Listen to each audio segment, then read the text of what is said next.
রাষ্ট্রগান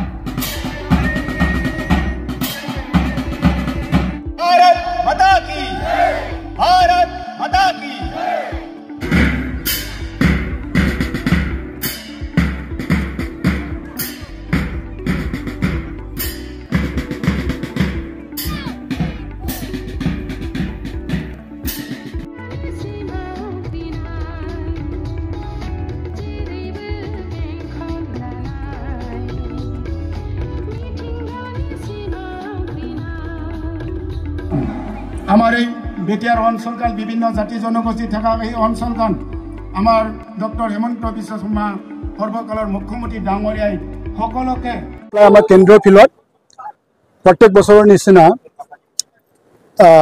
৭৯তম স্বাধীনতা দিৱস ইয়াত পালন কৰা হৈছে। আজি এই স্বাধীনতা দিৱসত আমাৰ বিভিন্ন অঞ্চলৰ পৰা অনুষ্ঠান প্ৰতিষ্ঠান শিক্ষাগুৰুসকল সামাজিক অনুষ্ঠানৰ দায়িত্ব থকা জ্যেষ্ঠ ব্যক্তিসকল জাতীয় সংগঠনৰ দায়িত্ব থকা ব্যক্তিসকল আমাৰ এই অঞ্চলৰ বিভিন্ন হাই ছেকেণ্ডাৰী আৰু স্কুল কলেজৰ পৰা আমাৰ শিক্ষাগুৰুসকল উপস্থিত আছিল। তো আজি ৭৯তম স্বাধীনতা দিৱসটো আজি বহুত সুকলমে আমাৰ পালন হ'ল। ইয়াত মই আমাৰ এই অঞ্চলৰ ৰাইজক ধন্যবাদ দিছোঁ। সকলোৱে যাতে নিজা ইচ্ছাকৃত আহি স্বাধীনতা দিৱস পালন অনুষ্ঠানত উপস্থিত হৈছে।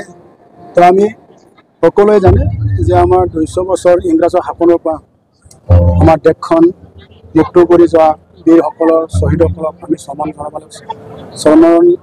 লাগিব, তেখেতক সন্মান জনাব লাগিব। তেখেতসকলৰ আত্মা যাতে চিৰ শান্তি স্বৰ্গত লাভ কৰে এইটো মই ঈশ্বৰৰ প্ৰাৰ্থনা জনাইছোঁ।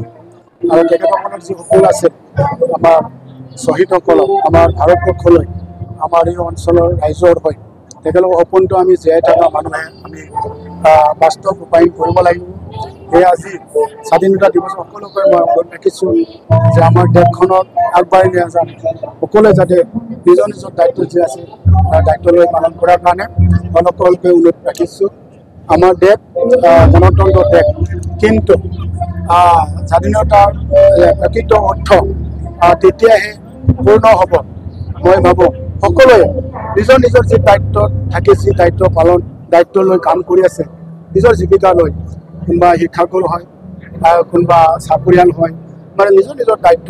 আৰু মই এজন ৰাজনীতিকৰ এটা ব্যক্তি হিচাপে মোৰো মানে নিজৰ কেপাচিটি হিচাপে সমাজৰ কাৰণে যি ভাল কৰাৰ কাৰণে যি সপোন মোক দায়িত্ব দিছে, সেইখিনি সকলোৱে দায়িত্ব লৈ কৰাটোৱে দায়িত্ব বুলি হয়।